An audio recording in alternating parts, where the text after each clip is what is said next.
সকলকে নমস্কার ও আদাব। আমি রেজিস্টার্ড আয়ুর্বেদ চিকিৎসক সৌরভ সাহা। আজ আমি একটি জটিল ব্যাধি নিয়ে কথা বলবো, জটিল রোগ নিয়ে কথা বলবো। সেই রোগটির নাম হচ্ছে গ্যাংগ্রিন। গ্যাংগ্রিন সাধারণত কি? গ্যাংগ্রিন হচ্ছে টিস্যুর মৃত্যুর ফলে যে ঘা বা ক্ষতের সৃষ্টি হয় তাকে গ্যাংগ্রিন বলে। গ্যাংগ্রিনের লক্ষণ সাধারণত যে স্থানে গ্যাংগ্রিন হয় সে স্থানের ত্বকের রং কালো বা লালচে হয়ে যাওয়া, সে স্থান ফুলে যাওয়া, ব্যথা অনুভূতি হওয়া। গ্যাংগ্রিন সাধারণত হাতে বা পায়ে হয়ে থাকে।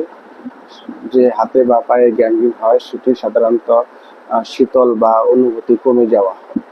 গ্যাংগ্রিনের কারণ সমূহ।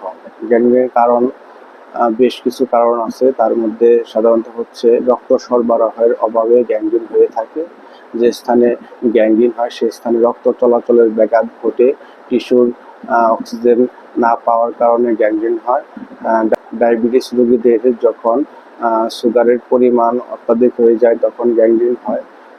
আঘাতজনিত কারণে কোনো স্থানে ক্ষত সৃষ্টি হলে সে গ্যাংগ্রিন সাধারণত 3 প্রকারের হয়ে থাকে।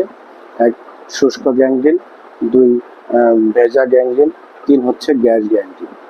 শুষ্ক গ্যাংগ্রিনটা সাধারণত যে গ্যাংগ্রিনের ক্ষতটা শুকনো অবস্থায় থাকে সেটি শুষ্ক গ্যাংগ্রিন। সাধারণত ভেজা গ্যাংগ্রিনটা হচ্ছে ক্ষত থেকে পুঁজ নিগম হবে, পচা রক্ত নিগম হবে এবং দুর্গন্ধ থাকবে, সেটি ভেজা গ্যাংগ্রিন। এবং গ্যাস গ্যাংগ্রিন, গ্যাস গ্যাংগ্রিনটি সাধারণত সবচেয়ে দ্রুত ছড়ায় এবং মারাত্মক, কারণ এই গ্যাংগ্রিনটি ব্যাকটেরিয়ার সংক্রমণে এই গ্যাংগ্রিনটি হয়ে থাকে।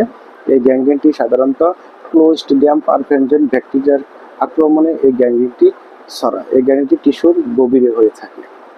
আমাদের আয়ুর্বেদিক মতে গ্যাংগ্রিনের চিকিৎসা খুব ভালো একটি চিকিৎসা আছে, সেটা হচ্ছে শল্যতন্ত্র ডিপার্টমেন্টের রক্তমুক্ষম চিকিৎসা।